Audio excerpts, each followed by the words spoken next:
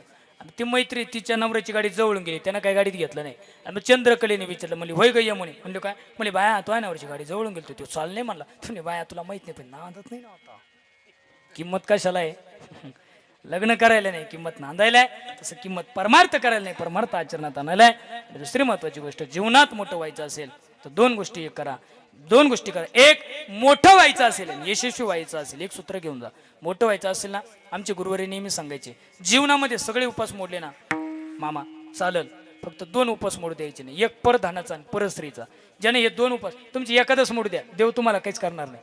शिवरात्र मोडू द्या, काहीच करणार नाही. तुमची नियत चांगली आहे, कर्म चुकू द्या, काही फरक पडत नाही. पण इकडे एकादशी धरतो, शिवरात्री धरतो, व्रत करतो, वैकल्य करतो, लोकांच्या परधनावर डोळ्याने लोकांच्या लेकराकडे वाईट नजरेनं पाहतो, देव त्याला कधी माफ करणार नाही. ज्याला आयुष्यात मोठं व्हायचं त्यानं परधनाचा आणि परस्त्रीचा विटाळ पाळायचा, आणि ज्याला जीवनात यशस्वी व्हायचं त्यानं 3 गोष्टी प्राप्त करायची. एक, त्याचं प्रारब्ध अनुकूल असावं. तुमचं प्रारब्ध अनुकूल नसलं तर काहीच करू शकत नाही. 2, आई बाप आणि संतांचे उपकार असावे. आणि 3, जीवनात मित्र चांगले असावे. ज्याचे मित्र चांगले तो यशस्वी झाल्याशिवाय राहत नाही, लक्षात घ्या. ज्याला हसण्यामागचा आनंद, रडण्यामागचं दुःख कळतं त्याला मित्र म्हणतात. देव द्वारकेचा राजा आहे आणि सुदामाच्या घरी 18 विश्व दारिद्र्य आहे, पण दोघं एकमेकाला भेटले का देव त्याचं देव पण विसरतो आणि सुदामा त्याची दारिद्र्य विसरतो. याला मैत्री म्हणतात, लक्षामध्ये घ्या. आणि म्हणून मी नेहमी सांगत असतो, आज मी जेवढं काही मोठं आहे ना संप्रदायामध्ये, जे काही माझं नाव असेल थोडं फार छोटं मोठं, माझ्या मित्रांच्या जीवावर मोठं आहे. कोणाच्या? मी फक्त कीर्तन करू शकतो, पाठ माझं तयारीचं, हे सगळ्या का दामुरीला माहिती. कारण आता दामुरी कारण फार उघडून पेले मला, अजून 2 मिनिटांना काय सांगणार आहे, तुमच्या सगळ्याच्या पाठ झालं नाही का. पण या कीर्तनात रंगत आणि संगत आणायची असेल तर त्याच्याकरता मला या मित्रांची संगती लागते, लक्षात घ्या. म्हणून जीवनात मित्र चांगले असले तुम्ही यशस्वी. म्हणून आज घरी गेले दुपारी झोप काढाय आणि झोपताना विचार करा, तुम्हाला तंबाखू मळायची कोणी शिकवली, दारू प्यायचं कोणी शिकवलं, सिगरेट प्यायचं कोणी शिकवलं, रिकामे उद्योग करायचे कोणी शिकवले. त्याला 4 वाजता फोन करायचा आणि त्याला सांगायचं, भाऊ तोवर 2-4 डबे राखेल वतलं, तो हा तिकडे सपाट कर, काढी लाव, आणि नाही तुमच्याचा ना हात वाहिला तर मला सांगा, मी पेटवाय मोकळायची. पण चांगले मित्र जीवनामध्ये कमवा. आज आमच्या दादासाहेब महाराजांकडून जी परिक्रमा झाली ना, त्या परिक्रमेला कारण फक्त इतकंच आहे, ते तर भाग्यवान आहेतच, त्यांच्यापेक्षा त्यांचे मायबाप दैववान आहे का त्यांच्या पुढे असं सत्पुत्र जन्माला आला. सत्पुत्र जन्माला जर आला ना तर 42 पिढ्याचा उद्धार होतो. तुमच्या पिढ्यांचा उद्धार त्याच दिवशी झाला ज्या दिवशी तुम्ही परिक्रमा परिपूर्ण केली. यत्र यत्र कुले चैव एको भवती वैष्णवा कुलम तस्य तदा पापर मुक्तम तन्मोक्षगामी. आमचं शास्त्र सांगतं, मुलगा जर चांगला निघाला तर तो आईकडले 21 आणि बापाकडले 21. तुम्ही खरंच भाग्यवान आहे काका, तुमच्या आई बापाच्या पोटी तुमच्यासारखी संतती जन्माला आली. आमचे नामदेव महाराज सांगतात, धन्य त्याची माय प्रसवली, नारायण गाय नारायण ध्याय, धन्य त्याची माय प्रसवली. तुमच्या मायबापाला सुद्धा धन्यवाद, तुम्हालाही धन्यवाद, आणि तुमच्यापेक्षा तुमच्या 2 मुलांना सुद्धा धन्यवाद. एकाचं नाव गणेश मला वाटतं नाही का, आणि एकाचं नाव ज्ञानेश्वर. आता हे मला कसं माहिती, मला काय जास्त परिचय नाही, पण तुमची मेवणी बंडू भाऊ ते माझे चांगले जोडीदार आहे. त्यांनी पत्रिका पाहिल्यावर मला काल नांदेडून फोन केला, ते म्हणे तुम्ही आमच्या दाजींच्या चित्त कार्यक्रमाला आहे. तर त्यांनी मला गणूचं नाव सांगितलं. आज एवढा मोठा कार्यक्रम जर तुम्ही केला ना, तुम्ही एकटे काहीच करू शकत नाही, तुम्हाला तुमच्या पत्नीची तुमच्या मुलांची साथ आहे. म्हणून गणेश भाऊलाही धन्यवाद, आणि माऊलीला सुद्धा धन्यवाद, ज्ञानेश्वर माऊलीला सुद्धा धन्यवाद का तुमच्याकडून सुद्धा हे जे पुण्य मिळालं. आमच्या मावशींना सुद्धा धन्यवाद, त्यांची साथ होती म्हणून तुम्ही अपारमर्थ करू शकले, नाही तर तुम्ही एकटे काहीच करू शकत नाही. आणि तुमच्या पुण्यामध्ये त्यांनी न करता सुद्धा त्यांना त्याचं पुण्य आहे. म्हणून पुन्हा एकदा तुम्हाला सगळ्यांना कोटी कोटी धन्यवाद. गायक वादक मंडळी, अमोल महाराज, आमचे गौरव महाराज, आमचे अभिषेक महाराज, गावातील सर्व पंचक्रोशीतील भजनी मंडळ, साऊंड सिस्टीम आमच्या सागरदादाची, ज्यांच्या माध्यमातून येण्याचा योग आला, ते आमचे आदरणीय सुनील भाऊ मोरे यांच्या माध्यमातून येण्याचा प्राप्त झालेला योग, सर्व महाराज मंडळी, आमचे आदरणीय श्री हरिभक्तपरायण आमचे मधुकर मामा, त्यांचं मूळ गाव देवपूरचं आहे. देवपूर माझी सासूरवाडी, शिवाय ते मामाचं गाव आहे. म्हणून मी सासऱ्याचं नाथ लावतो. त्याचं कारण आहे, माणसाने फायदा पाहून नाथ लावलं पाहिजे. महाराजचं नाव लावून काय फायदा आहे बा मला, सासरेचं नाथ लावून फायदा आहे.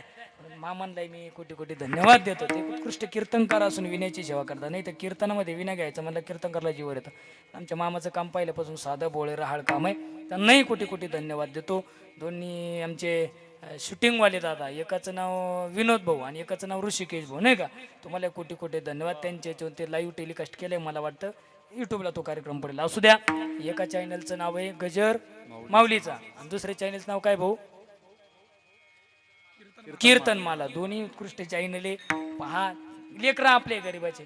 अहो मी म्हणतो बाकीचे बोखंडी घेण्यापेक्षा आपल्या जवळच्या माणसाला मोठं केल्यानं काय फरक आहे? माझं बोलणं थोडं स्पष्ट असतं. हे गरीबाचे लेकरं आहे महाराज, आणि ह्या गरीबाचे लेकरं जर पुढे गेले, आपण सहज कोणालाही मोठं करतो, त्याच्यात काय मोठेपण आहे? आमचा ऋषीदादा सांगवीचा आहे, विनोद भाऊला गोंदेगावचा आहे. आपले गरीबाचे लेकरं करा त्यांना मोठा. निश्चितच त्यांचंही कार्य संप्रदायाच्या विस्तारासाठी फार मोलाचं आहे. त्यांनाही कोटी कोटी धन्यवाद. अन्नदाता सुखी भव ज्ञानेश्वर माऊली ज्ञानराज माऊली ज्ञानराज माऊली तुकाराम. विठ्ठल जय जय जय विठ्ठल जय जय. बोधिदेव फुले पेढे वाकोडे वगैरे. करा क्षमा महाराज हरी नाही विचारिला धिकारला. करा क्षमा महाराज तुका म्हणे ज्ञानेश्वरा राजा पायापैकी करा. करा क्षमा महाराज तुम्ही सिद्ध